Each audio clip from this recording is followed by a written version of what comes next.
Students, welcome to the next class of business studies. Today we are going to start with a unit 2, that is principles of management. Students, in the first unit we have discussed that management is a process. Process means it involves a series of functions. The functions are planning, organizing, staffing, directing and controlling. In order to achieve the objectives of the organization, it is very much essential that these management functions should be performed effectively.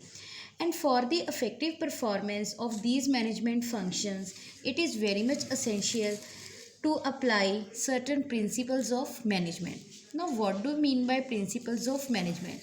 Principles of management are broad and general guidelines for decision making and behavior of managers. So students, the principles are general guidelines to decision making. They do not give us the exact solution to any problem. They just show us the path which can lead us to the solution of the problem. So these do not give us any tailor-made solution, or you can say any ready-made solution, but they just show us the path. They just guide our behavior. They just guide us to how to behave in a particular situation.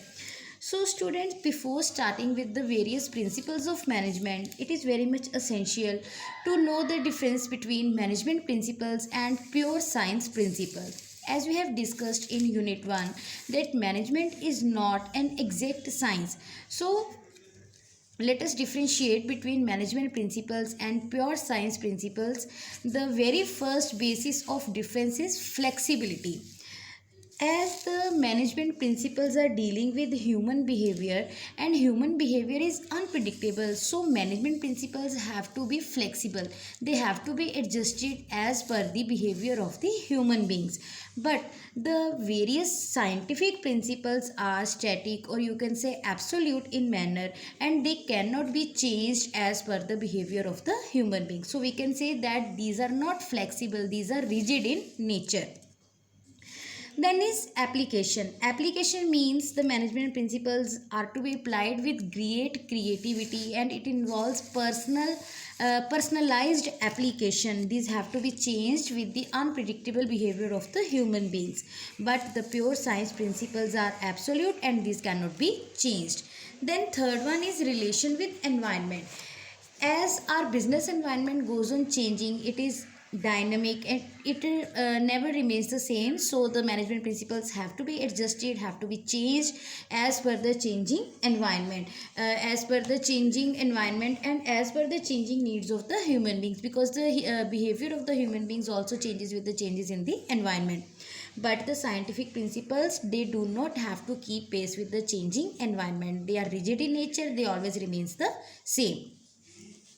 Then comes the difference between management principles versus management techniques. So let's differentiate between management principles and management techniques on the basis of meaning. So first of all, I have told you about the meaning of management principles. Management principles means these are the general guidelines that guide the behavior of the managers to how to solve a particular problem. And what do we mean by management techniques? Management techniques are the procedures, and it involves a series of steps which are required to be followed to achieve the desired goals. Then is flexibility. So I have already told that the management principles are flexible, but the management techniques, they are flexible but they are not very much flexible. I can't say that they are rigid, but they are not very much flexible.